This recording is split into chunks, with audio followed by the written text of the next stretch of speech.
देखिए हमने क्या किया, चौथे चैप्टर के बारे में बात कर लिए थे। आज बात करेंगे पांचवा जो चैप्टर है बायोलॉजी का, वंशागत का आणविक आधार। देखिए हमारे शरीर में जो जो जीन्स होते हैं वो दूसरे शरीर में क्या होते हैं, ट्रांसफर होते हैं, तो पता ही है जीन्स। लेकिन जो वंशागत ही होता है उसका आणविक आधार क्या है, कैसे उसका बेसिस है कि कैसे उस मालिक्यूल जो है, अणु जो है, कैसे जो जीन्स के मालिक्यूल से कैसे अंदर जाते हैं, उसी बारे में पढ़ना है हमको। तो ये फास्ट ट्रैक रिवीजन है, तो बोर्ड की तैयारी शुरू हो चुकी। में आपको ध्यान से इस बातों को क्या करना, सुनना है और इससे बेस जितने भी क्वेश्चन है उसको हल करना है। देखिए जब पढ़ाई कर लें उसके बाद इसको क्वेश्चन को उठाएं, क्वेश्चन को एक बार दो बार पढ़ें, ठीक है, उसको समझे क्वेश्चन में क्या बोल रहा है, उसके हिसाब से प्रश्न को उत्तर को लिखे, प्रश्न को पढ़ने के बाद उत्तर को लिखे। तो सबसे पहले टॉपिक क्या है कि आनुवांशिकी पदार्थ होता क्या है। ठीक है, चैप्टर में पहला जो टॉपिक दिया है, और जितने भी बात करेंगे सब टॉपिक वाइज बात करेंगे, क्वेश्चन के हिसाब से बात करेंगे कि हम आसानी से इस प्रश्न को हल करें। बस ध्यान से मेरी बातों को सुनना है, क्योंकि ये लास्ट में अंतिम समय में हमको केवल तैयारी के बेस पर करना चाहिए, क्योंकि जो भी लिखें जो भी पढ़ें उसको ध्यान से पढ़ें लिखें और एकदम आसानी से। तो देखिए इसमें दिया हुआ है कि आनुवांशिकी पदार्थ वे पदार्थ है, देखिएगा, वे पदार्थ जो आनुवांशिकी लक्षणों को एक पीढ़ी से दूसरी पीढ़ी में पहुंचाते हैं उसे आनुवांशिकी पदार्थ कहते हैं। जैसे हमारे शरीर में आनुवांशिकी पदार्थ है, तो हमारे माता पिता के शरीर में था तो हमारे शरीर में आया, तो एक पीढ़ी से दूसरे पीढ़ी में आ गया है, इसी क्या कहते हैं, आनुवांशिकी। वैज्ञानिकों द्वारा प्रयोग में पाया गया कि अधिकांश जीवधारियों में डीएनए आनुवांशिकी पदार्थ होता है, ये बात याद रखिएगा। तो क्वेश्चन पूछेगा कि मानव में, जीव जंतुओं में, ठीक है, क्या पाया जाता है, डीएनए क्या है, एक प्रकार का आनुवांशिक पदार्थ है, उसके अंदर आरएनए भी पाया जाता है। अब कहता है कि देख लेते हैं प्रोकैरियोटिक कोशिकाओं में आनुवांशिक पदार्थ वर्तुल डीएनए कोशिका द्रव में स्वतंत्र अवस्था में रहता है। तो क्वेश्चन पूछे प्रोकैरियोटिक कोशिकाओं में जो आनुवांशिक पदार्थ होता है डीएनए वर्तुल कोशिका द्रव में कैसा रहता है, स्वतंत्र अवस्था में रहता है तथा किसी प्रोटीन से संयुग्मित नहीं होता है। तो प्रोकैरियोटिक में कोशिकाओं में जो डीएनए होता है स्वतंत्र अवस्था में रहता है कोशिका द्रव में, लेकिन प्रोटीन से संयुग्मित का मतलब ये होता है जुड़ता नहीं है। जबकि यूकैरियोटिक कोशिकाओं में जो आनुवांशिक पदार्थ होता है वो क्षारीय हिस्टोन प्रोटीन के अणुओं के साथ मिलकर के, क्षारीय हिस्टोन प्रोटीन के अणुओं के साथ मिलकर के गुणसूत्र का निर्माण करता है। तो क्रोमोसोम्स का निर्माण कौन करता है, डीएनए क्षारीय हिस्टोन प्रोटीन के साथ मिलकर के गुणसूत्र का निर्माण करता है, जो केंद्रक में पाए जाते हैं। इनमें कुछ मात्रा में डीएनए माइटोकॉन्ड्रिया और लवक भी पाया जाता है, इसमें कुछ मात्रा में डीएनए माइटोकॉन्ड्रिया व लवक भी पाया जाता है। यूकैरियोटिक डीएनए रेखीय होता है।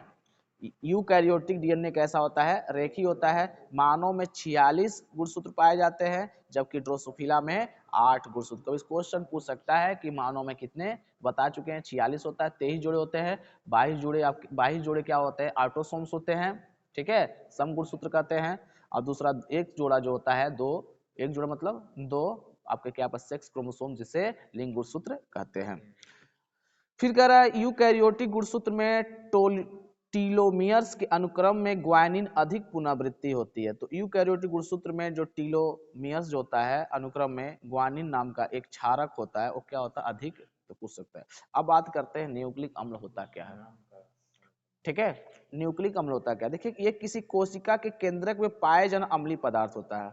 जैसे हमारे कोशिका होता है, जो जितने भी बात करेंगे सब कोशिका के अंदर ही पाए जाएंगे। हमारे शरीर में बहुत सारे कोशिका होती हैं, अनगिनत कोशिका होती है ना। इसमें जो पाए जाने वाला ये क्या होता है, न्यूक्लिक अम्ल एक अम्लीय पदार्थ होता है जो न्यूक्लियोटाइड की पॉलीमर श्रृंखला होते हैं। ये न्यूक्लिक अम्ल क्या होते हैं, ये न्यूक्लियोटाइड की पॉलीमर श्रृंखला होते हैं तथा कोशिका के जैविक कार्यों का निगमन करते हैं। तो ये न्यूक्लिक अम्ल क्या करते हैं, जो हमारी कोशिकाएं होती हैं उसमें पाए जाते हैं, ये जैविक कार्यों का क्या करते हैं, निगमन करते हैं।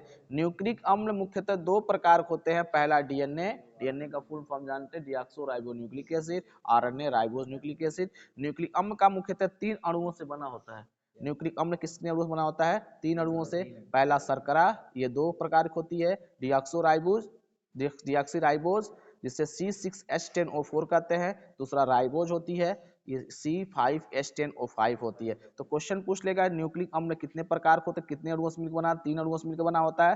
पहला शर्करा, दूसरा फास्फोरिक अम्ल और तीसरा नाइट्रोजन क्षारक। ये क्वेश्चन पूछता है। फिर कह रहा शर्करा कितने भागों से मिलकर बना होता है, 2 भागों से।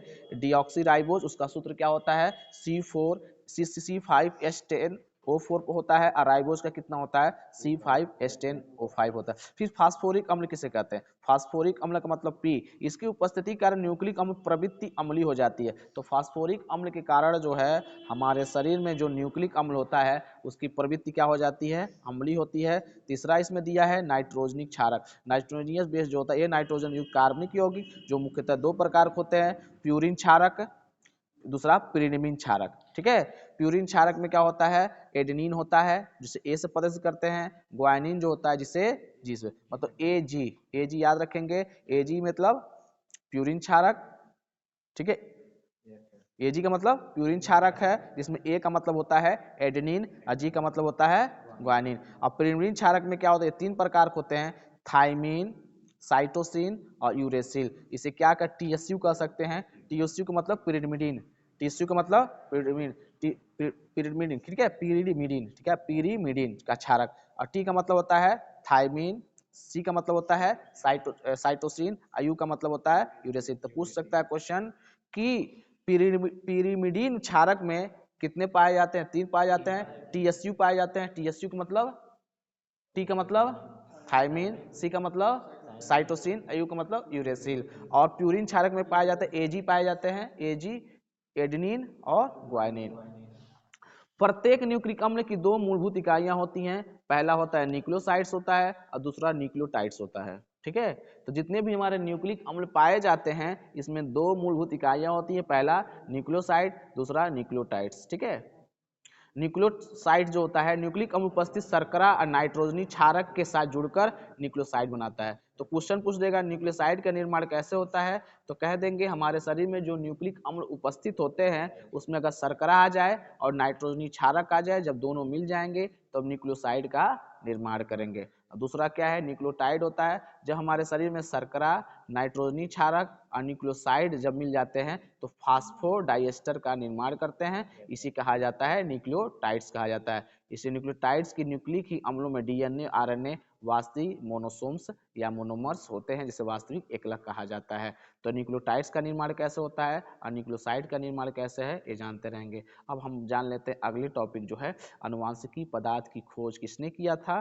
ठीक है, तो ध्यान दीजिएगा, आनुवांशिकी पदार्थ की खोज के बारे में बात करते हैं तो ग्रिफिथ ने सबसे पहले जीवाणु में रूपांतरण का प्रयोग कर बताया कि आनुवांशिकी पदार्थ के कारण रूपांतरण होता है, तथा अवेरी, मैक्लियाड, मैकार्टी ने जीवाणु में रूपांतरण के प्रयोग द्वारा सिद्ध किया कि डीएनए आनुवांशिकी पदार्थ होता है। डीएनए की अम्लीय प्रकृति की खोज फ्रेडरिक मिक्सचर ने किया था। डीएनए के आनुवांशिकी पदार्थ होने का इसका सुस्पष्ट प्रमाण हर्शे और चेज के प्रयोग द्वारा प्राप्त किया गया था। तो यहाँ से पूछेगा आनुवांशिकी पदार्थ की खोज ग्रिफिथ से शुरुआत हुआ था जीवाणुओं की खोज के दौरान। उसके बाद एक वैज्ञानिक, 2 वैज्ञानिक और आते हैं जिनका अवेरी, मैक्लाइड, मैटकार्टी ये आते हैं। उसके बाद बताया गया कि डीएनए कैसा होता है, अम्लीय प्रकृति होता है। किसने बताया था, फ्रेडरिक मिक्सचर ने बताया था। आगे चल करके आनुवांशिकी पदार्थ का सुस्पष्ट प्रमाण किसने दिया था, हर्शे और चेज के प्रयोग से प्राप्त हुआ। इसके बाद कुछ नोट दिया हुआ है कि पारक्रमण क्रिया में जीवाणु के द्वारा